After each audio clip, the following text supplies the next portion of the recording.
ప్రజలు ఎవరికి నచ్చిన రాజకీయ పార్టీ మద్దతుతో వాళ్ళు ఎన్నికల్లో పోటీ చేయడమే కాకుండా ప్రజల దగ్గరికి వెళ్ళి వాళ్ళు ఓటు అడిగి ప్రజా తీర్పును కోరినరు. ప్రజలకు కూడా స్వేచ్ఛగా తీర్పునిచ్చే అవకాశాన్ని మా యంత్రాంగము, ప్రభుత్వము, పార్టీ అన్ని రకాలుగా ప్రజాస్వామ్యబద్ధంగా ఈ ఎన్నికలు నిర్వహించినాం. మొట్టమొదటిసారి తెలంగాణ రాష్ట్రం వచ్చిన తర్వాత ప్రజలకు ఒక స్వేచ్ఛాయుతమైన వాతావరణంలో ప్రజాస్వామికబద్ధంగా ఎన్నికలను నిర్వహించడం జరిగింది. ఈ ఎన్నికల్లో అధికార దుర్వినియోగానికి పాల్పడడం కానీ, లేకపోతే మా హోదాలను అడ్డుపెట్టుకొని ప్రత్యక్షంగానో పరోక్షంగానో రిజర్వేషన్ల మీద ప్రభావం చూపించడమో, లేకపోతే ఎన్నికలను ప్రభావితం చేసే నిర్ణయాలను కానీ మేము చేయలేదు. అందుకే తెలంగాణ రాష్ట్రంలో మేము ఇచ్చిన 7వ గ్యారెంటీని కూడా ఈరోజు అమలు చేసి చూపించినాము.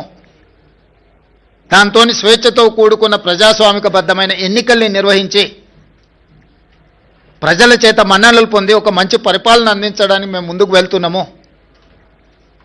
ఏ రోజు కూడా ఓడినప్పుడు కుంగిపోవడము, గెలిచినప్పుడు ఉప్పొంగిపోవడం, గెలిస్తే అహంకారంతో కళ్ళు నెత్తికెక్కడం లాంటి వ్యవహారాలలో మేమెప్పుడూ భాగస్వామ్యం కాలేదు. వీటన్నిటికీ దూరంగా ఉండి ప్రజలకు దగ్గరగా చేరువగా ఉండి సంక్షేమాన్ని, అభివృద్ధిని ముందుకు తీసుకువెళ్లాలనే ప్రయత్నం చేస్తూనే ఉన్నాం. ఈనాటి ఫలితాలు మా బాధ్యతను మరింతగా పెంచినాయి.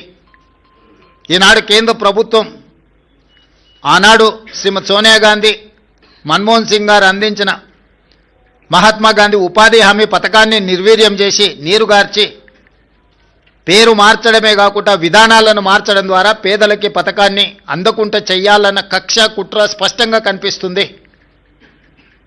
కేంద్రంలో సోనియా గాంధీ గారి మీద, రాహుల్ గాంధీ గారి మీద కక్షతో కూడిన అక్రమ కేసులు పెట్టడం, కోర్టులు చీవాట్లు పెట్టినా కూడా మారకపోవడాన్ని మనం కళ్ళతో చూస్తున్నాం. వీటన్నిటిని దృష్టిలో పెట్టుకొని ప్రజలు ప్రజాస్వామికబద్ధమైన కాంగ్రెస్ పార్టీ ప్రజలకు రక్షణ. అందుకే ఈరోజు తెలంగాణ ప్రజలు కాంగ్రెస్ పక్షాన బలంగా నిలబడ్డారు. ఈ స్ఫూర్తి కొనసాగుతుంది. భవిష్యత్తులో ఇంకా బలంగా పనిచేస్తాము, బాధ్యతతో పనిచేస్తాము.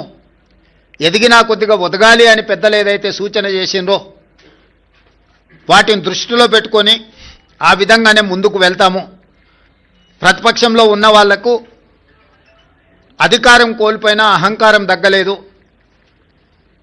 ఇంకొక ఆయన కడుపు నిండా విషం పెట్టుకొని, మూసీలో కాలుష్యం కంటే ఆయన కడుపులో విషం ఎక్కువగా కనిపిస్తుంది, ఆయన మాటల్లో, ఆయన చేతల్లో, ఆయన వ్యవహార శైలిలో.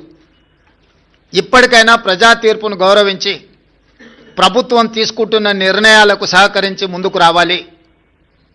ఏదైనా మాట్లాడతాం, ఎట్లయినా మాట్లాడతాం. బరితెగించిన విధానాలతోని ప్రజల్ని ఇబ్బంది పెడతాము అనంటే ప్రజలు ఇచ్చే తీర్పు ఈరోజు వాళ్లకు కనువిప్పు కలగాలి అని నేను అనుకుంటున్నా. ఈ ఫలితాలను చూసే అద్భుతం అనుకుంటారు.